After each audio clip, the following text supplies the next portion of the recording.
A gente sempre tem que colocar que existe uma dificuldade aí de se passar para o segundo turno, porque no primeiro você precisa ter uma quantidade significativa de votos.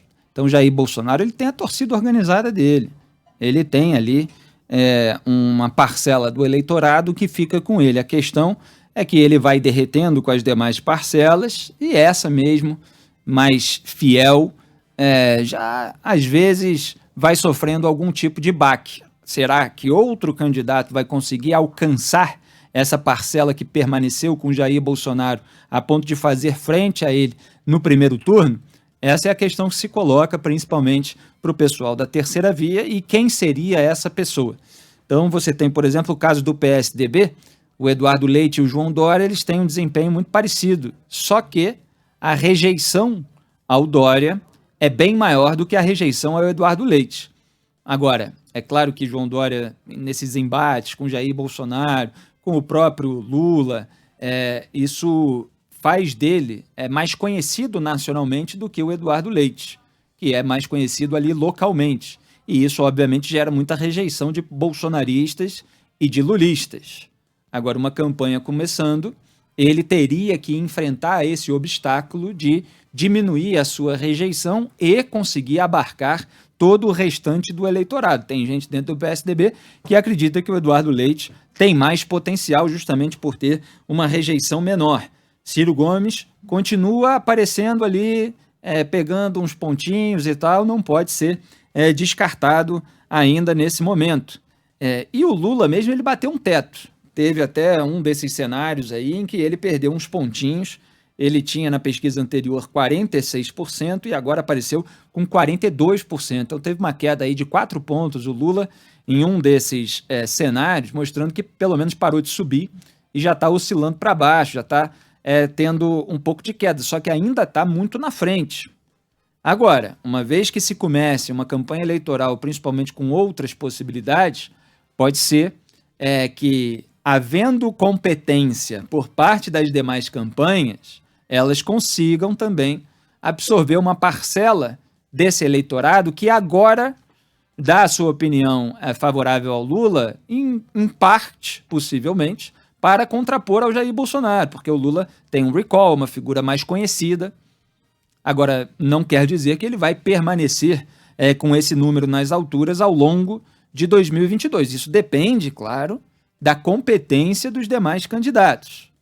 Agora, o cenário é preocupante para Jair Bolsonaro, para todo o bolsonarismo, por isso que eles ficam tentando aí cada hora testar uma narrativa diferente, porque você tem alta do dólar, você tem alta da gasolina, em consequência, inclusive, da alta do dólar, como a gente tem mostrado aqui, você tem alta nos alimentos, que também sofre o baque com a gasolina, afinal os alimentos precisam ser transportados, e isso encarece aí todo o fluxo de produção, de distribuição de mercadorias.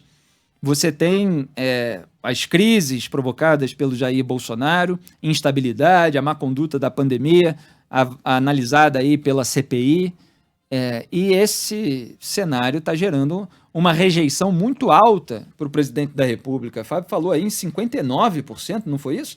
59% dos entrevistados disseram que não votariam de jeito nenhum em Jair Bolsonaro. Não é simplesmente considerar o governo ruim e tal, é gente que está dizendo que não vota de jeito nenhum. É como se ele tivesse um teto ali, o máximo que ele fosse alcançar fosse 41%. É claro que tudo isso pode mudar, tem muita água para correr debaixo da ponte até a eleição de 2022, que é daqui a um ano.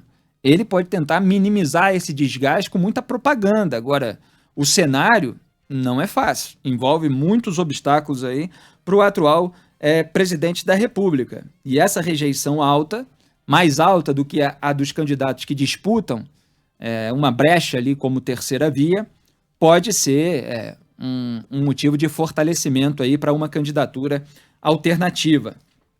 Então, o Lula perdendo uns pontinhos, o Ciro Gomes se mantendo ali, com uma diferença ainda para o Jair Bolsonaro no primeiro turno, mas aparecendo de uma maneira que pode ser uma base para ele crescer, e ainda outros candidatos, até a Simone Tebet já apareceu aí com 2%, né? Quer dizer, ela que tem muita desenvoltura verbal, ela que tem ali uma incisividade moral, inclusive durante a CPI da pandemia, para inquirir os depoentes, para contestar as narrativas da base governista, mas ela não tem todo o apelo nacional aí de outros candidatos que já ocuparam cargo no executivo. Então ela provavelmente precisaria de um fortalecimento na chapa. Ela é do MDB, do Michel Temer, que reapareceu aí no cenário com todo esse processo de suposta pacificação entre Jair Bolsonaro e Alexandre de Moraes, entre poder executivo e poder judiciário. No entanto, Michel Temer tinha uma baixa popularidade quando estava no governo. Então ele tem uma grande articulação política, sabe apertar os botões ali em Brasília, mas também não quer dizer que tem um grande potencial, um apelo popular. Teria que reverter essa situação também se viesse a somar, a fazer alguma chapa. O Sérgio Moro ficou de dar resposta até outubro, novembro, para o Podemos, se vai se candidatar ou não. A gente acompanhou aí toda a tramitação do Código Eleitoral. Ele não foi impedido, pelo menos na Câmara dos Deputados, quer dizer, a quarentena contra juízes e membros do Ministério Público, ela está para começar a partir de 2026, quer dizer, não impede Sérgio Moro, Deltan Dallagnol, qualquer outro procurador, por exemplo, de se candidatar em 2022. E ele, Sérgio Moro, ainda não disse que não contem com isso e tal, não serei candidato, estou bem aqui na iniciativa privada, nos Estados Unidos e tal. Ele não falou isso, pode estar esperando aí um momento mais oportuno de comoção nacional ou um maior derretimento do Jair Bolsonaro, já que a gente vive um cenário bastante diferente das eleições tradicionais porque teve a pandemia. Então pode ser que ao longo desse ano eleitoral, que está prestes a começar, haja uma oscilação maior entre os candidatos. E essas são as apostas, claro, principalmente no campo da terceira via. O ex-ministro Aldo Rebelo está ali com 1%, e você tem, portanto, esse cenário. É muito preocupante, principalmente para Jair Bolsonaro. Lula está jogando parado numa posição confortável, usando a força que tem o seu nome no cenário nacional, mas as demais candidaturas, as demais campanhas, inclusive a do próprio Jair Bolsonaro, elas vão lembrar quem é o Lula para muita gente. Então pode ser que ele tenha um desgaste também, apesar de toda a sujeira lulista ter sido varrida para debaixo do tapete pelo Supremo Tribunal Federal, pelos ministros indicados por ele próprio. A gente viu aí o Lewandowski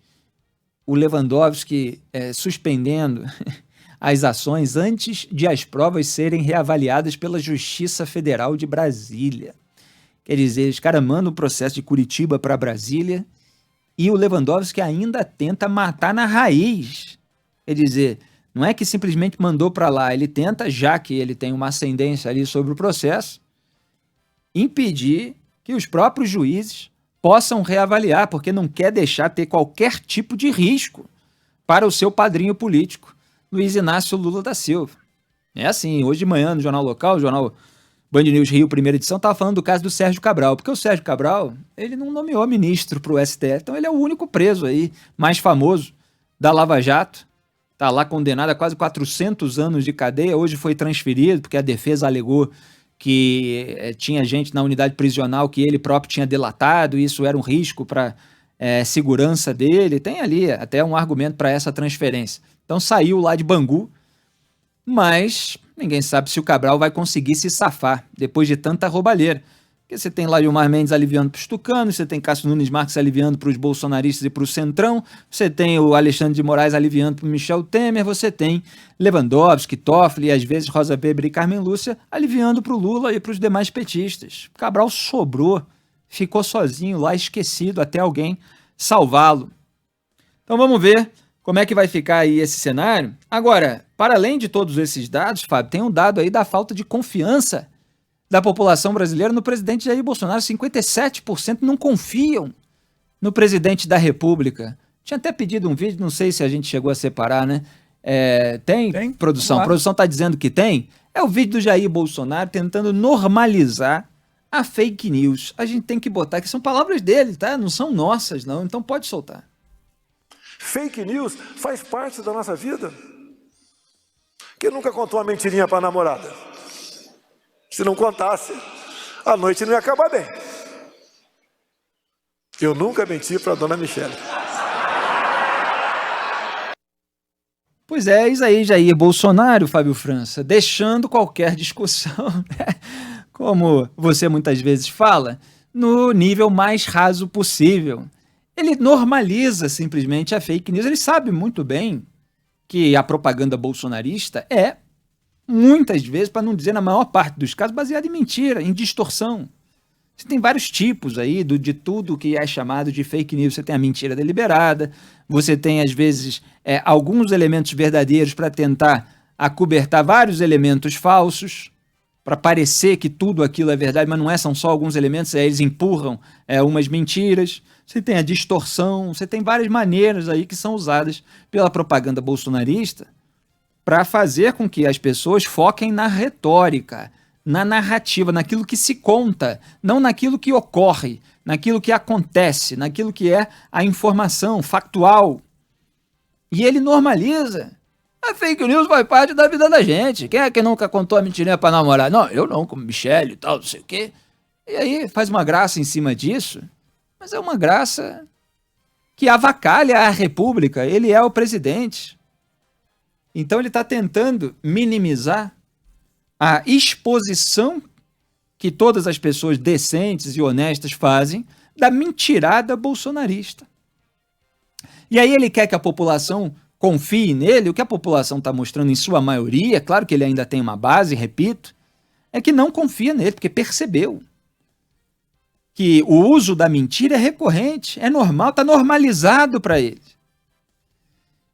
E fora a incompetência demonstrada no momento de crise sanitária, no momento em que os brasileiros mais precisavam. E ontem, que escândalo, aquela coletiva do Ministério da Saúde, como comentamos aqui.